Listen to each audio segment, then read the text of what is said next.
gente segue falando sobre comportamento. A gente falou ao longo do programa que o brasileiro ele passa cada vez mais tempo navegando nas mídias sociais. E engana-se quem acredita que esse hábito está relacionado apenas ao entretenimento. Para a gente ter uma ideia, segundo dados de uma pesquisa da PwC Brasil, cerca de 77% dos internautas aqui do Brasil já foram influenciados no momento da compra pelas redes sociais. Mas até que ponto essa influência ela é positiva, ela é boa, ela é benéfica? Realmente a gente precisa de tudo que a gente compra, estimulados aí pelo consumo alheio? É sobre isso que eu converso agora com a psicóloga Carol Campos. Bom dia, Carol, seja bem-vinda mais uma vez ao Manhã.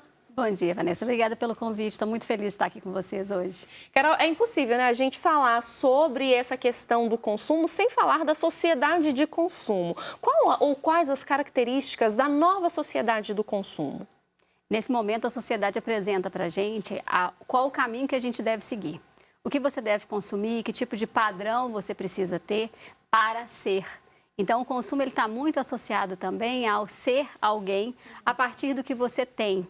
Então, essa primeira reflexão é importante para a gente fazer sobre o que eu realmente preciso para ser quem eu quero ou quem eu preciso ser.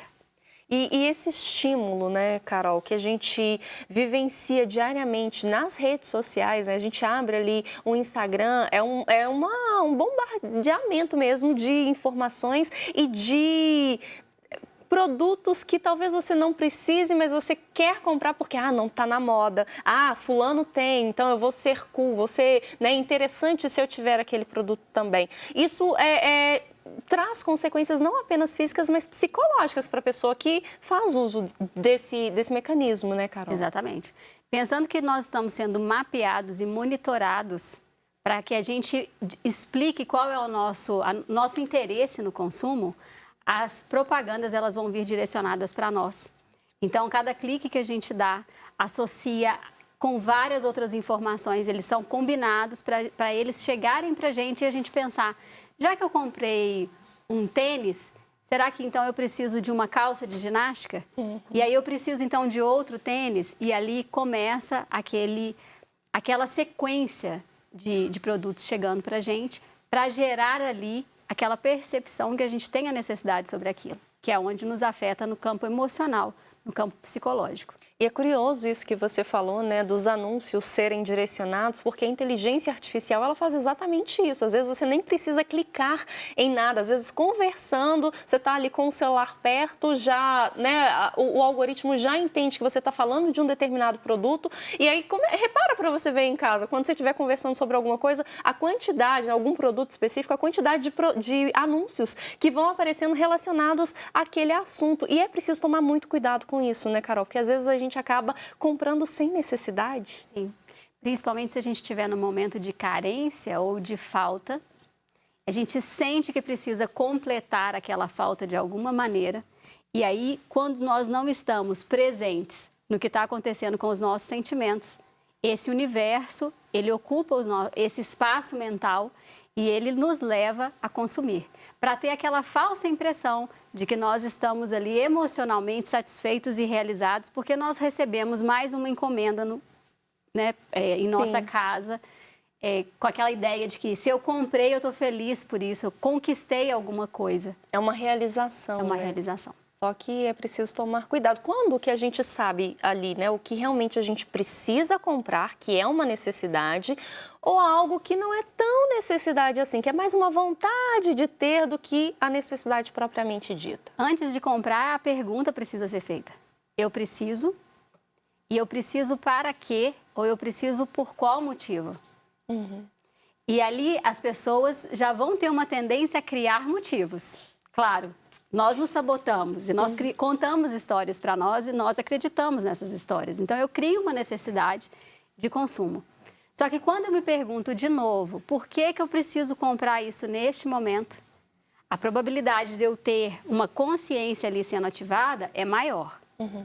Então, nós precisamos nos perguntar sempre, eu preciso por qual motivo? E assim, a gente está falando, né, da questão do consumo, do estímulo do consumo feito pelas redes sociais, mas na contramão desse estímulo excessivo ao consumo, né, ou o estímulo ao consumo excessivo, melhor dizendo, a gente tem um movimento que é um movimento de viver com menos, né? Não aqui, vamos deixar claro, né, Carol, não é romantizando a necessidade, mas é ver que é possível viver com menos coisas, né? A gente não precisa entulhar a casa de coisas para se sentir bem. Seria isso, Carol? Sim. Começa na arquitetura a ideia do menos é mais. E foi um arquiteto alemão que disse: não precisa de tanto rebuscamento, de tantos contornos, de tantas voltas para dizer o que precisa ser dito na arquitetura. E o conceito de menos é mais surge, então, com essa ideia de que se eu tiver menos coisas, eu vou conseguir ganhar uma objetividade maior. Então, se eu tiver menos distrações, eu vou ter mais tempo para fazer o que eu preciso. Se eu tiver menos coisas ao meu redor, eu vou precisar de menos tempo para arrumar todas essas coisas ao meu redor. Então, se nós conseguirmos trazer para a nossa vida a ideia do menos é mais, a gente vai conseguir transformar muitas coisas. Porque eu vou perguntar, eu preciso realmente daquilo que eu estou comprando porque é mais uma informação dentro do meu armário ou na minha cozinha? É mais uma vasilhinha, é mais um copo, é mais um jogo de pratos, é mais um tapete, porque as pessoas têm uma tendência de trazer para elas o que em algum momento pode ter faltado na vida. Então é daí que vem a ideia do minimalismo, que não significa passar necessidade de não ter ou viver na escassez, mas significa viver com o que é necessário para aquele momento, para que você tenha tempo e disponibilidade para as pessoas, para que você interaja com as pessoas e não com as coisas que estão ao seu redor. Exatamente, a gente precisa entender a diferença do ter e do ser, né? Falta a gente ser e deixar ali as coisas irem, né? Sair um pouco da ideia do ter, do acumular, né, Carol?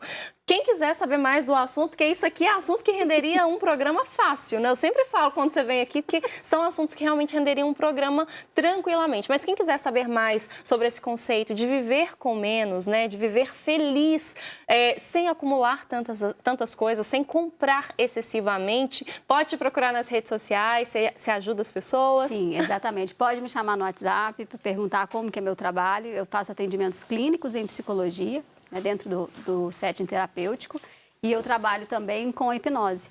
Então, a gente vai entender por que, que esse consumo está desenfreado, se ele estiver dessa forma, ou porque a escassez em excesso está acontecendo, porque os dois extremos a gente trabalha.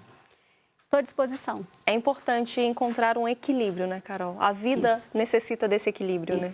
E lembrando de uma coisa, Vanessa, que é muito importante. Se você estiver tendo tempo para as pessoas e você estiver tendo tempo para fazer o que você gosta, na simplicidade das coisas, observar como está o dia, observar como está uma árvore, um passarinho, você vai ver que você vai ter muito mais situações de presença na vida e vai precisar de menos coisas ao seu redor. Perfeito. Essa é a dica. Perfeito. Carol, mais uma vez, muito obrigada pela sua presença aqui. A gente está deixando, então, as redes sociais da Carol aqui no rodapé da tela. Se você tiver mais interesse, né, em prolongar esse assunto, a Carol está à disposição. Obrigada, Vanessa, e até a próxima. Até a próxima.